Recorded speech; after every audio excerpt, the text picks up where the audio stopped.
आशीष का है, if everyone has the same mind then why do we say that someone is more intelligent than the other? तुमने पहले तो ये माना है कि लोग अलग अलग हैं, फिर तुम कह रहे हो कि अलग अलग लोगों का सेम माइंड है। नहीं समझ रहे हो? तुमने कहा if everyone has same mind, इसमें सबसे पहले तुमने माना क्या कि एवरीवन है, और एवरीवन माने अलग अलग लोग। तो पहले तो तुमने मान ही लिया है कि अलग अलग है, फिर कह रहे हो जब अलग अलग है तो एक माइंड कैसे होगा? तो ये तो तुम पहले मान लो कि n इज इक्वल टू 2, अब मुझसे कह रहे हो when n is equal to 2 how can n be 1? तो तुमने मान ही लिया है कि एवरीवन है, तो फिर तो गड़बड़ हो ही गई ना। मुझे वर्ड्स मिल नहीं रहे थे इसके लिए। ना वर्ड्स की बात नहीं है, ये मन का गहरा एजम्पशन है। सेम माइंड नहीं है, सिर्फ मन है। ये नहीं कहा जा रहा कि सबका मन एक है, अंतर समझो। ये नहीं कहा जा रहा कि सबका मन एक है, ये कहा जाता है कि जो है वो सिर्फ मन है, मन ही है। एक मन है और दो मन है और 50 मन है, नहीं, मन ही है। जो है सो मन है, एवरीथिंग इज माइंड। उसमें तुम अगला सवाल ये कर सकते हो, if everything is mind, from where do I come? From where do I come? So that mind has an element called ego as well. ठीक है? वो तुम हो, तुम वो हो, अन्यथा सब मन है। था सब मन है, तुम अहंकार हो।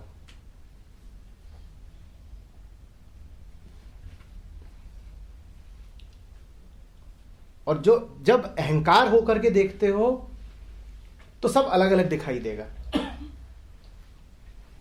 जब अहंकार होकर के देखते हो तो सब अलग अलग ही दिखाई देगा।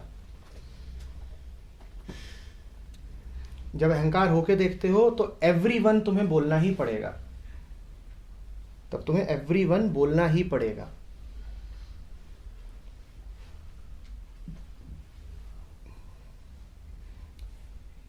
सब मन है, इसका मतलब समझना। मन क्या है?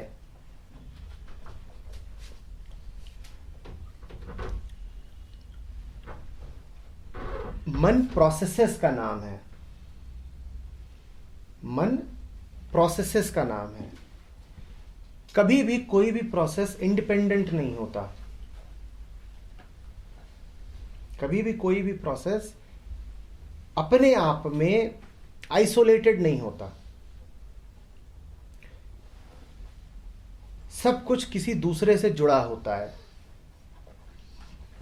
सब कुछ एक ही नेटवर्क का हिस्सा होता है। जैसे कोई बहुत बड़ी मशीन जिसमें हर गियर किसी दूसरे गियर से जुड़ा हुआ हो, वो मन हुआ, वो मन हुआ। और इस मन में कोई सेंट्रल इंजन नहीं है। इस मशीन का स्वभाव समझना। ये जो मशीन है ये सिर्फ प्रक्रियाएं हैं, प्रक्रियाओं को चलाने वाला कोई नहीं है।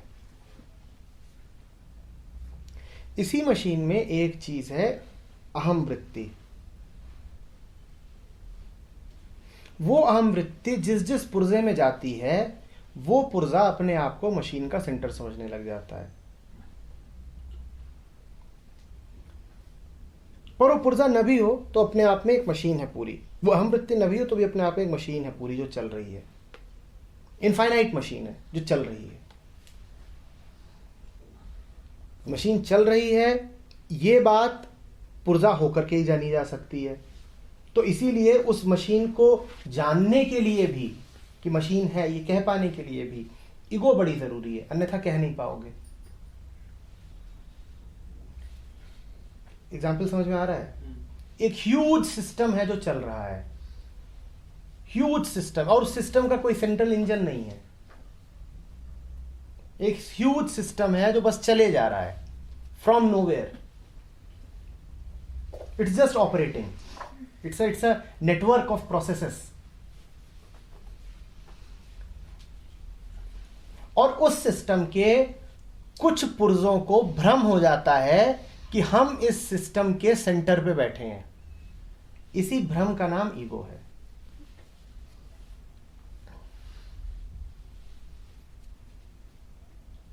बुद्ध ने यहां तक कहा था कि थिंग्स होती ही नहीं है, सिर्फ प्रोसेसेस होते हैं। बात बिल्कुल ठीक कही थी। There are no things, there are only processes. तो ऐसा नहीं है कि मैं और तुम अभी बात कर रहे हैं, अभी सिर्फ बात है, जो बात की प्रक्रिया है वो है। मैं और तुम भ्रम है, बात असली है, मैं और तुम कॉन्सेप्चुअल है। बुद्ध की भाषा में कहें तो वो कहेंगे this discussion is a fact, the two who are discussing they are mere concepts. So how is it possible, like if two are not there and the discussion is happening? There is only discussion. There is nothing static. Because when you say there are two people who are discussing, you mean to say that there is something static. What Buddha is saying is that it's a flow. All the parts of the machine are continuously moving and changing. Everything is dynamic. तो कुछ thing कहां से आई? Thing होने के लिए कुछ static होना पड़ेगा ना, तभी तो थिंग बोलोगे कि ये कप है। बुद्ध कहेंगे कप नहीं है, ये कप हो रहा है। ये कप नहीं है, ये एक प्रक्रिया है। There are no things. And whenever there is a thing, it is only ego. Whenever there is a thing, ego is there. Ego tries to solidify. Ego tries to freeze. Ego tries to give a name. And in giving a name to a thing, it gives a name to itself. And that is called identity. As long as it is a process, there can be no identities. As long as it becomes things, there will be identities. When we are saying that this cup is not static, Not static. it's moving. It's moving. That means it's on earth. It's on earth, that's why it's moving. No, It's see, static. whenever you say cup, you mean everything that the cup entails. That whenever you say cup, then you mean the entire universe. क्योंकि cup है तो cup के नीचे वाली चादर है, चादर है तो उसके नीचे की जमीन है, जमीन है तो उसके नीचे की पृथ्वी है, पृथ्वी है तो सूरज है, सूरज है तो ब्रह्मांड है, सब आ गया, सब कुछ आ गया। उसको दोबारा कहने की कोशिश कर रहा हूं। There is the source,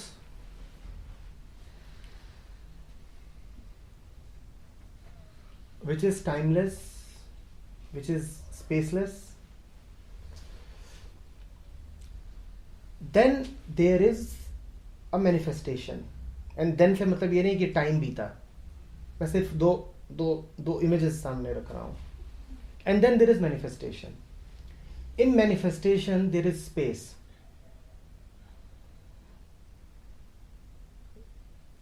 In manifestation there is time.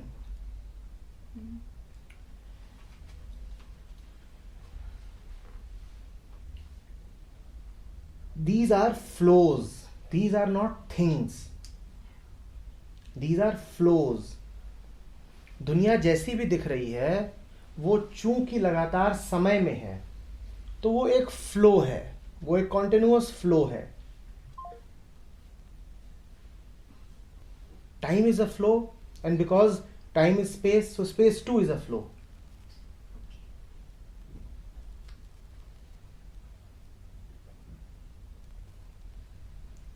And in that stream of time, all the processes are happening, continuously happening. There is just the happening. This is happening, that is happening, X, Y, Z. Things are just happening. And that happening is a centerless happening. उसी happening को एक जगह पर मैंने destiny भी बोला है कि वो बस चल रही है. It's just happening. And that happening is absolutely meaningless. It does not mean anything. It means nothing at all. But when ego comes, then the happenings assume a meaning. So a cow dies, it's a happening. But when it is my cow, then that happening has a meaning. Otherwise, it's just happening. Happening without meaning, happening without cause, just the happening. And happening without anything to happen.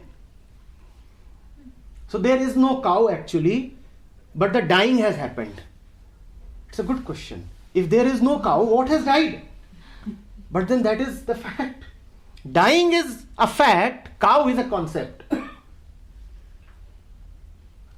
There was no cow to die, yet dying has happened.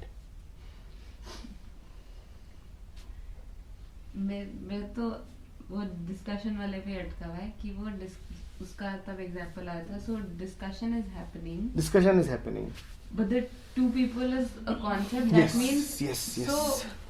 So only in a moment when you do not exist. No, listen to this. Anu said something, and by the time the reply comes, Anu has changed. So is there anybody to whom I am talking? I am talking to a flux who is continuously changing. Okay. So there is nobody I am really talking to. The talking is happening, all right. But is there anybody I am talking to? No, nobody in particular. The one I am talking to is continuously changing. See, the cow died. In the second before dying, is the cow the same as it was when you last hugged the cow? The cow that you hugged is anyway no more. The cow that is dying is a fresh cow.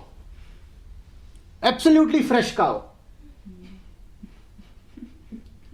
So, dying is all right. But cow is not there. There is no cow. Nothing is static. Nothing is static. Universe is just a happening, and that happening is called mind. When it becomes my mind, then sansar is born. Then the world, concept. And this and that and And meanings and names are born. Otherwise there are only happenings. Happenings without name, happenings without cause, happenings without meaning, just happenings. Consistency. And happenings without any consistency, without any explanation, without any structure, just happenings. Because the machine is so big that you cannot find any reason. It's an infinite machine. What reason can you find?